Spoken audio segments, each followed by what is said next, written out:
Ассалаумалейкум ағайын, Америкадағы жігіт арнасына қош келдіңіздер. Көкейіме сыймай жатқан ақпараттарыммен бөлсем, сонда маған жазылған көрермендердің қызығушылығын түсінем шетел туралы. Енді жеп ішкенімді көрсеткім келмейді. Қазақта сөз бар ғой. Көрген айтады, көргенсіз жеген айтады деп. Көрген айтады, көргенсіз жеген айтады. Сол себептен көргенімді, білгенімді айтып отырайын, бөлісіп сіздермен. Құда қаласа. Осындай есінен ауысқандар көп. Жақта жынырғандар.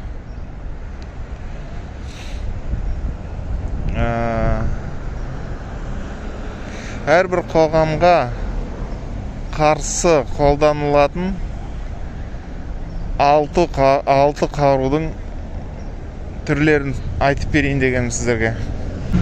6 қарудың 3 түрі материалдық қолмен ұстайтын қаруларға жатады, ал ең қауіпті жартысы 3 қарудың түрі бейматериалдық табиғаты бар қарулар деп табылады.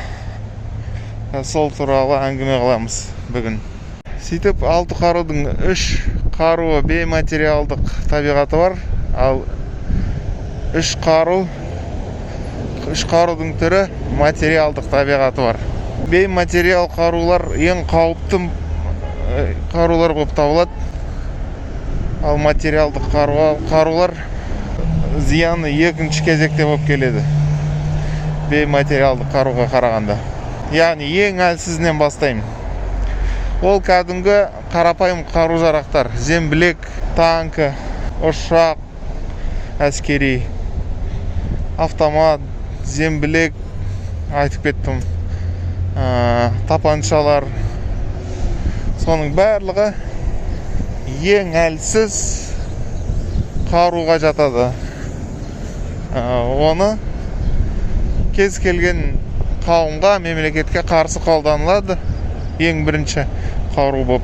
Ол әрине қауіпті, бірақ оның зияны сол қанша радиусқа атса, сол радиусқа ғана зиянын тигізе алатын қарулар. Әрине әрбір мемлекет, әрбір қоғам сондай қару-жарақтары болу керек, әскерлері болу керек. Соны мысал ретінде біздің Қазақстанның қарулы күштерін айтайық. Сол қарулы күштер бар болып тұру керек. Сол ең әлсіз, зияны шектеулі қаруларға қарсы төтеп беретін қарулы күштер болу керек бізде. Ол бір. Қарудың екінші түрі ол жаппай өлім алып келетін материалдық қарулар. Олар биологиялық, химиялық қарулар, ядролық қарулар.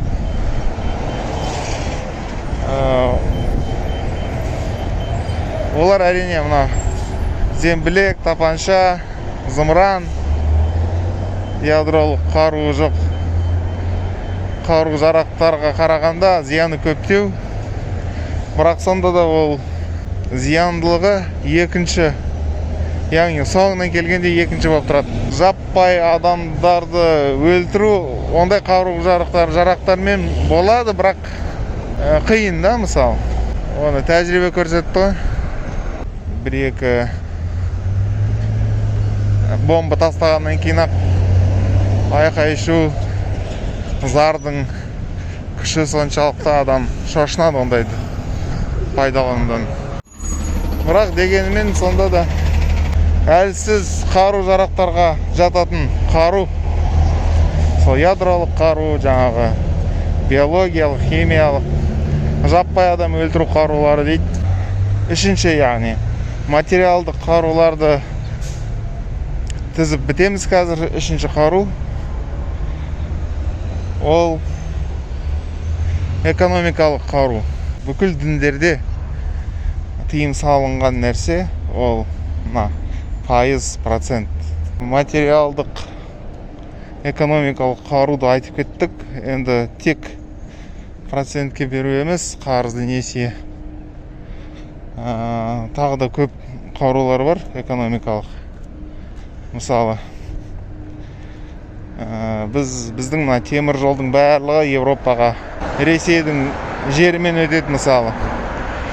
Бүкіл мұнайдың құбырлары сол Ресейдің жолымен өтеді. Ол да бізге қарсы экономикалық қару. Одан кейін әрбір технологиялар, мысалы үшін өндіріс, технология, олар да экономикалық қару деп айтуға болады.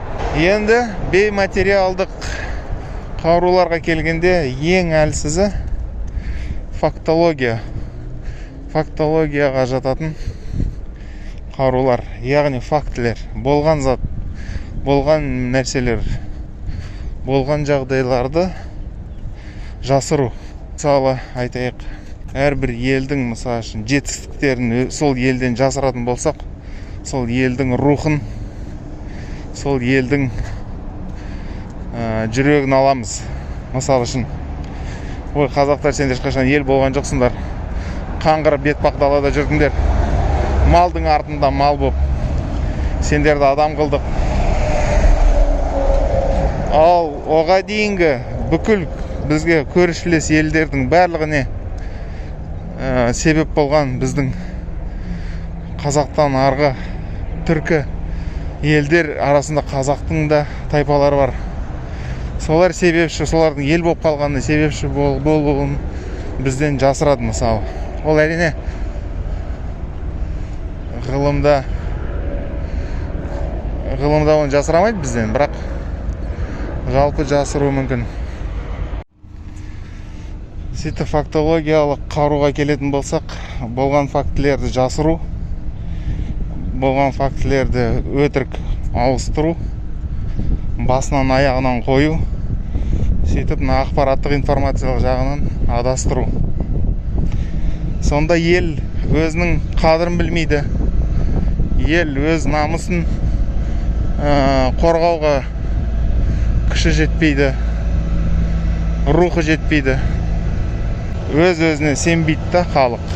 Ол керек десеңіз, мына экономикалық қарудан да жаман қару. Сол бейматериалдық қарулардың ең әлсіздігі осы фактологиялық қарулар. Ал енді екінші қару, үш бейматериалдық қарулардың екінші түрі, ол хронологиялық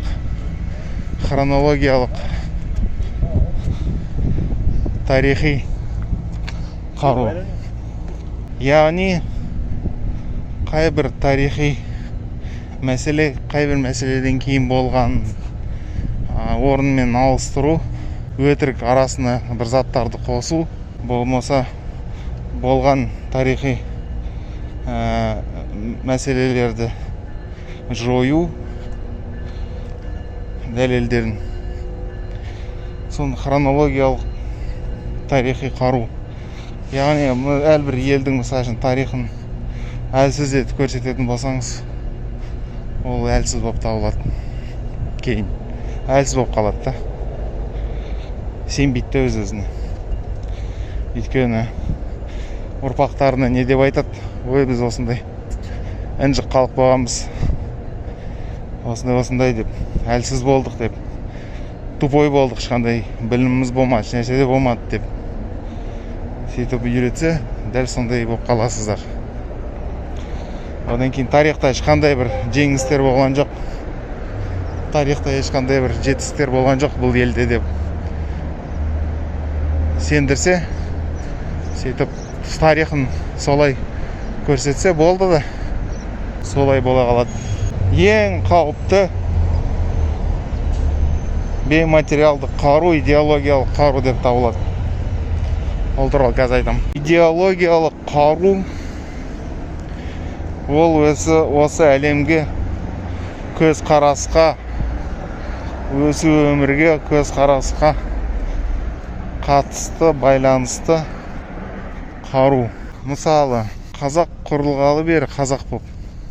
Қазақ ордасы хандығы құрылғаннан кейін 100% мұсылман болғанбыз. Тек солай өмір сүрген ел едік та. Кейін Ресейдің отаршылығына кіргеннен кейін Совет өкіметі пайда болғаннан кейін олар христиан болған Ресейге қарсы идеологиялық жұмыс жасап, бізге де қарсы, исламға қарсы, оларға христиандыққа қарсы жұмыс жасап, бізге исламға қарсы жұмыс жасап, сол идеологиялық жұмысты атқарып, сол идеологиялық қаруды қолданды бізге қарсы. Оның арасына көп нәрсе кіреді. Яғни бұл өмірде ережелер, қағидалар, табиғи қағидалар осылай, өмірдің ағысы осылай болу керек деп сендірсе, сол идеологиялық қаруды қолданған болып табылады. Идеологиялық қару ең қауіпті қаруы елдің ділін, дінін, дәстүрін, осы өмірге қатысы түсінігін ауыстырып жіберсе, сонымен ел болмай қалады, құл болып қалады. Идеологиялық, енді әрбір қаруды талқылап шықтық, бірақ оны қысқаша, бірақ оның барлығы бөлек, бір үлкен тақырып, бірнеше лекция, оның өздерінің мамандары бар. Енді соларды ізденіңіздер, біліміңізді көбейтіңіздер. Сонда ғана біз қазақ елі болып сақталып қаламыз. Әйтпесе құраймыз. Сол есте болсын жігіттер, қыздар. Ал көріскенше.